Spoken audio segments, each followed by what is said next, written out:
Hi! Happiness అంటే ఏంటి? మీరెప్పటికి ఒక విషయం తెలుసుకోబోతే, మీకెన్ని లక్షలొచ్చినా, కోట్లొచ్చినా, మీకు కావాల్సిన రిలేషన్ దొరికినా, మీరనుకున్న లవ్ దొరికినా, మీరు ఆ లైఫ్‌లో హ్యాపీగా ఉండలేరు. ఎందుకు తెలుసా? ఒక టార్గెట్ రీచ్ అయితే మైండ్ ఆటోమేటిక్‌గా ఇంకో టార్గెట్ సెట్ చేస్తది. ఈ టార్గెట్ రీచ్ అయితే ఇంకో టార్గెట్ సెట్ చేస్తది. మన చిన్నప్పటి నుంచి మన బ్రెయిన్ అలాగే ట్యూన్ చేసాం. కాంపిటీషన్. ఆడిని చూసి, మనం చూసి ఇంకోడు అలా.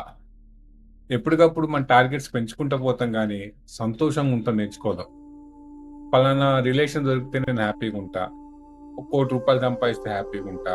లేకపోతే పలానా ఇల్లు కొనుక్కుంటే హ్యాపీగుంటా. పలానా కారు కొనుక్కుంటే హ్యాపీగుంటా అనుకుంటాం. కానీ నిజంగా కారు కొనుక్కున్న తర్వాత హ్యాపీగుంటామా అంటే లేదు. ఇంకో పెద్ద టార్గెట్ పెట్టుకుంటాం. అదొచ్చిన తర్వాత హ్యాపీగుంటా అంటాం. నిజానికి చేయాల్సింది తెలుసా? ముందు హ్యాపీనెస్ ప్రాక్టీస్ చేయాలి. దాని తర్వాత మన వైబ్రేషన్‌తో మనకు కావాల్సినవి అచీవ్ చేసుకోవాలి. ఈ సింపుల్ ట్రిక్, ఈ సింపుల్‌ది మర్చిపోయి మనం అన్నిటికి ఆరాటపడతాం.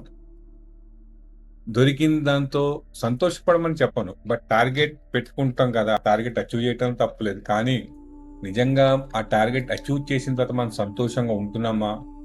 లేదా ఇంకా ఏదో తెలియని లోటు, తెలియని మిస్సింగ్ హ్యాపీనెస్ కోసం మనం ఏదైతే టార్గెట్ పెట్టుకొని కష్టపడతామో, అది అచీవ్ చేసిన తర్వాత నిజంగా టార్గెట్ మనం ఎంజాయ్ చేయగలుగుతున్నామా అనేది మాత్రం ఆలోచించుకోండి.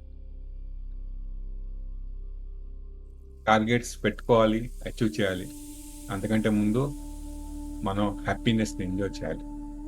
హ్యాపీనెస్‌ని ఎంజాయ్ చేస్తూ లైఫ్‌ని సక్సెస్ ఎలా చేసుకోవాలి అది తెలుసుకోవాలనుకుంటే లింక్స్ క్లిక్ చేసి నా వాట్సాప్ గ్రూప్ జాయిన్ అవ్వండి. ఇంకా నా సెషన్స్ అటెండ్ అవ్వండి. Thank you. See you. Stay connected. By.